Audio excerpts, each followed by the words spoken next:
હાલ જોઈએ તો આજે 1 મેનો દિવસ છે। આજથી રાજ્યમાં મે મહિનાની શરૂઆત થઈ ચૂકી છે।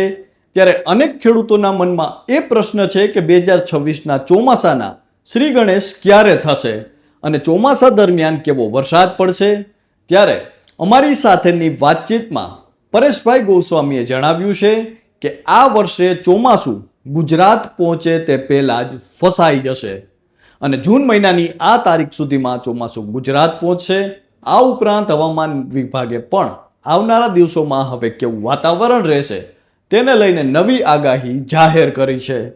ત્યારે સૌપ્રથમ તો આપના વિસ્તારમાં હાલમાં કેવું વાતાવરણ જોવા મળી રહ્યું છે તે અને ખેતી કે પાકને લઈ આપને મૂંઝવતો કોઈ પણ પ્રશ્ન હોય તો તે કોમેન્ટ કરીને અમને જરૂરથી જણાવજો। આપનો પ્રશ્ન અમે હવામાન નિષ્ણાંત પરેશભાઈ ગોસ્વામી સુધી પહોંચાડવાનો અવશ્ય પ્રયાસ કરીશું। નમસ્કાર, હાલ તમે વાત ગુજરાતી જોઈ રહ્યા છો અને આપની સાથે હું છું કૃપાલસિંહ જાડેજા। આજથી મે મહિનાની શરૂઆત થઈ છે ત્યારે હવામાન વિભાગે શું નવી આગાહી જાહેર કરી છે તે જાણીએ તે પહેલા અમારી સાથેની વાતચીતમાં પરેશભાઈ ગોસ્વામીએ ચોમાસાની શરૂઆતને લઈને શું કહ્યું છે તે જાણીએ। હાલ જોઈએ તો રાજ્યમાં અત્યારે અંગ દજાડતી ગરમી પડી રહી છે। ઘણા શહેરોમાં અત્યારે તાપમાન 40 ડિગ્રી સેલ્સિયસને પાર પહોંચી ચૂક્યું છે। અનેક વિસ્તારોમાં અત્યારે હીટવેવનો અનુભવ પણ થઈ રહ્યો છે।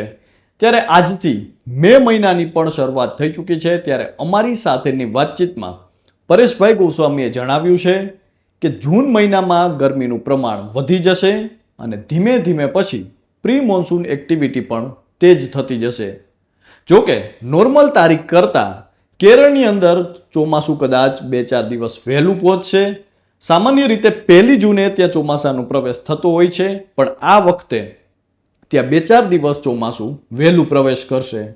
એ પછી ચોમાસું સતત આગળ વધતું રહેશે અને મહારાષ્ટ્ર સુધી ચોમાસું ઝડપથી આગળ પહોંચી જશે। મહારાષ્ટ્રના મુંબઈથી લઈને ગોવા સુધીનો જે પટ્ટો છે એ પટ્ટામાં ચોમાસું ફસાઈ જશે, એટલે કે મોન્સૂન બ્રેકની સ્થિતિ સર્જાશે। જો કે ગયા વર્ષે પણ એવું જ બન્યું હતું। મારું માનવું છે કે લગભગ 15 જૂન આસપાસ અમુક વિસ્તારો જેમ કે સૌરાષ્ટ્ર અને દક્ષિણ ગુજરાતની અંદર વાવણી લાયક વરસાદ વરસી શકે છે।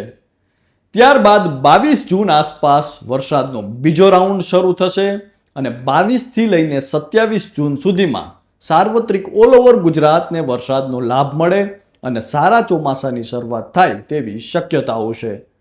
જૂન મહિનાની અંદર એકંદરે વાવણી થાય, પરંતુ કદાચ જો બાકી રહી ગયા હોય એ વિસ્તારોનો જુલાઈના પ્રથમ અઠવાડિયામાં વારો આવે અને તેવી શક્યતાઓ છે। જુલાઈમાં પણ ફરી એક વખત જોવા જઈએ તો 2 થી લઈને 9 જુલાઈ સુધીનો જે સમયગાળો છે એમાં ઘણી જગ્યાએ સારા વરસાદ થશે। એટલે આમ જોવા જઈએ તો ગુજરાતના મોટા ભાગના વિસ્તારોની અંદર સારા વરસાદનો લાભ મળે તેવી શક્યતાઓ છે।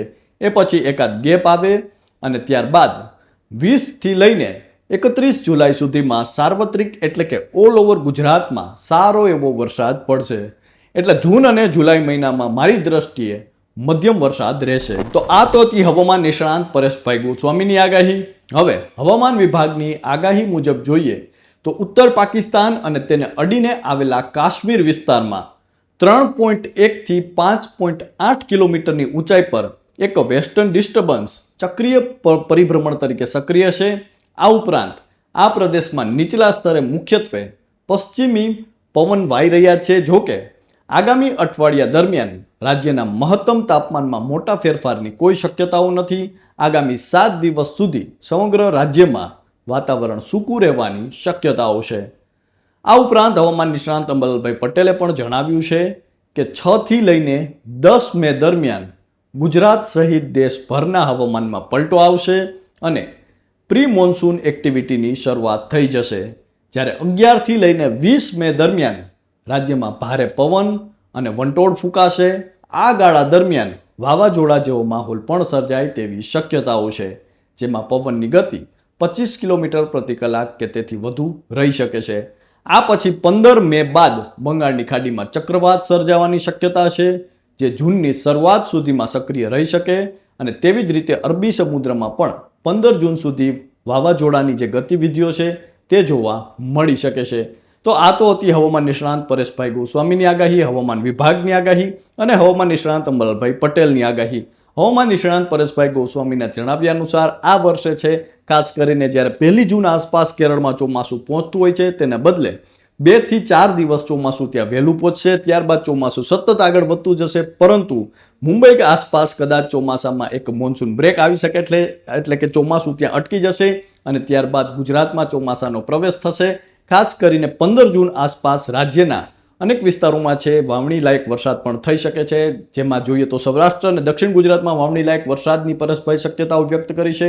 આ ઉપરાંત હવામાન વિભાગે આગામી દિવસોમાં કેવું વાતાવરણ રહેશે તેને લઈને આગાહી જાહેર કરી છે.